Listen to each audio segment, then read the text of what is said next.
Buenos días.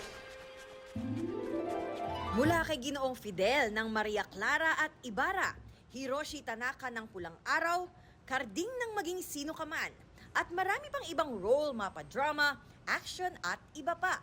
Isang dekada nang napapanood sa TV at big screen si David Licauco. Malayo pa, pero malayo na nga ang narating ni David na noong una ay hindi naman daw inakalang magiging artista siya. Feeling mo, it's a far-fetched idea. Growing up, feeling ko nung simula, basketball talaga.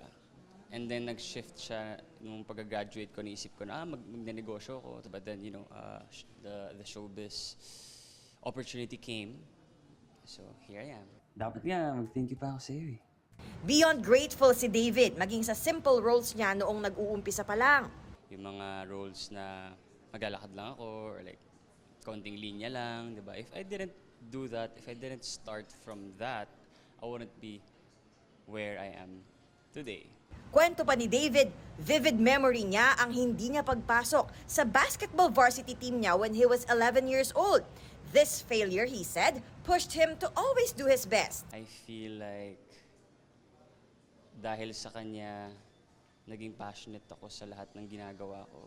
Dahil sa kanya, it felt to me na I wanted to reach higher goals. I hope he's proud of me.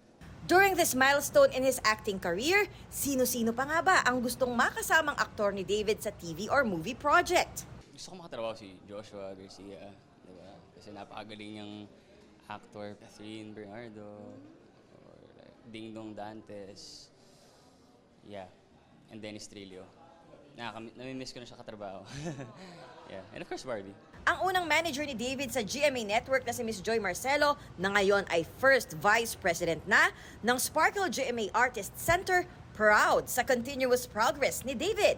He looks carefree, parang tatawa-tawa, but he's really a serious person, especially when it comes to his craft. He keeps on learning, tanong yan ng tanong, even with the directors, even with his co-actors. I am very proud of him. Sparkle is very proud of him. Athena Imperial updated sa Showbiz Happenings.